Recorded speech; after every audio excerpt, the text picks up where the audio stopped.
टियों जीअं त प्रोग्राम आहे सुगड़िन सथ, इन में सिलसिलो आहे हार सिंगार। मां आहियां तव्हांजी भेण तहज़ीब आरा ईसाणी ऐं अॼु असां ॻाल्हि ॿोल करे रहिया आहियूं ज़ेवरनि जे हवाले सां, असांजी भेनरुनि असांजे सर्दियुनि जे हार सिंगार जे हवाले सां।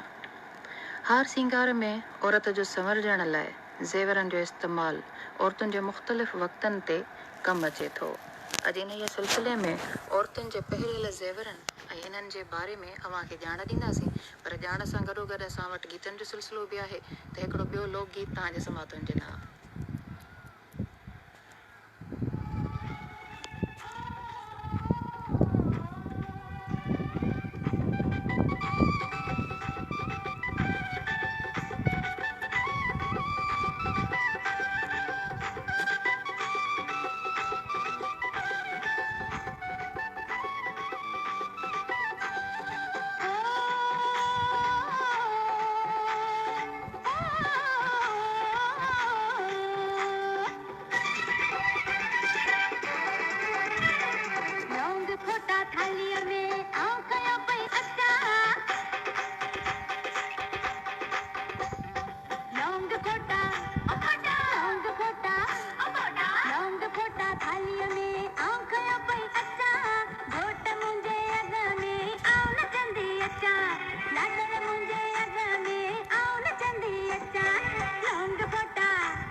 हार सिंगार सां गॾु मां आहियां तव्हांजी भेण ऐं यकीनन अॼु असां ॻाल्हि करे रहिया आहियूं ज़ेवरनि जे हवाले सां। ज़ेवरनि जो इस्तेमालु पुराणे दौर खां वठी हली रहियो आहे ऐं अॼु ताईं उहो मर्दनि तोड़े औरतुनि में बराबरि हली रहियो आहे। सभ खां पहिरियां जिन ज़ेवरनि जो इन्हनि में मथे जा ज़ेवर बि शामिल आहिनि। मथे वारनि ज़ेवरनि में मथे खां अलावा निरड़ ते जेके ज़ेवर पाता वञनि था इन्हनि में टिको, पासो, झूमर, ताज ज़ेवर शामिल आहिनि। इहे जेके हथरादू नकुल ज़ेवर थियनि था उहे बि तमामु सुठियुनि डिज़ाइननि में बाज़ारनि में मिलनि था ऐं जिन जो इस्तेमालु कयो वञे थो। जी सर्तियूं इन्हीअ सां हिकिड़ो लोकगीत ॿुधंदासीं, उन खां पोइ वरी ज़ेवरनि जे हवाले सां ॻाल्हि ॿोल जारी रखंदासीं।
जी सर्तियों ॻाल्हि ॿोल पे कईसीं ज़ेवरनि जे हवाले सां। पुराणे वक़्त में या पुराणे ज़माने खां वठी झालर में जेके बि ज़ेवर पाता वेंदा आहिनि उहे मुख़्तलिफ़ क़बीलनि ऐं क़ौमुनि में क्लिप ऐं बकल जा बि इस्तेमालु थींदा हुया। मथे जे ज़ेवरनि में टिके सोन या चांदी सां ठाहियो वेंदो हो ऐं अॼु जे हिन जदीद दौर में आर्टिफिशियल ज़ेवरनि में बि तमामु घणा डिज़ाइन मिलनि था जेके औरतूं हर फंक्शन लाइ इस्तेमाल में आणनि थियूं। मथे जे ज़ेवरनि में तमामु अहम ज़ेवर मिर्ज़ो पिणु आहे जेको निज सोन मां ठहंदो आहे ऐं टिको ऐं निज सोन मां ठाहियो वेंदो आहे ऐं टिके खे निरड़ खां वठी अॻियां भिरवनि ताईं सींगार में आंदो वेंदो आहे। वारनि में चोटी फुल बि वारनि जे चोटीअ खे सींगारण लाइ इस्तेमाल में आंदो वेंदो आहे। ज़ेवरनि जे हवाले सां ॻाल्हि ॿोल जारी रखंदासीं पर ॿुधूं था हे गीत।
हिडकीअ मथां मूंखे आई हिडकी हिडकीअ मथां मूंखे आई हिडकी माथे भायां मुंहिंजा मारू ईंदा ओ मारू ईंदा मूंखे डोरे ॾिसंदा ओ मारू ईंदा मूंखे वठी वेंदा माथे भायां मुंहिंजा मारू ईंदा माथे भायां मुंहिंजा संगी ईंदा।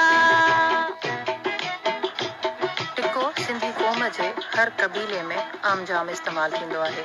सभु इन सां असां पंहिंजे सिलसिले जो इख़्तिताम कयूं था। सिलसिले हार सिंगार सां गॾु पंहिंजी भेण तहज़ीबी साणी खे ईंदड़ हफ़्ते ताईं ॾींदा इजाज़त। अला निगहबान। साथी प्रोग्राम सुगड़नि सच जो वक़्तु पुॼाणी ते पहुतो आहे। मेज़बान शहज़ादी भुरगड़ी असां सां गॾु इंजीनियर आहे तौफ़ीक़ अहमद मेमण ऐं अनाउंसर आहे अल्ताफ़ मरी। हिननि खे इजाज़त ॾींदा अला वाई।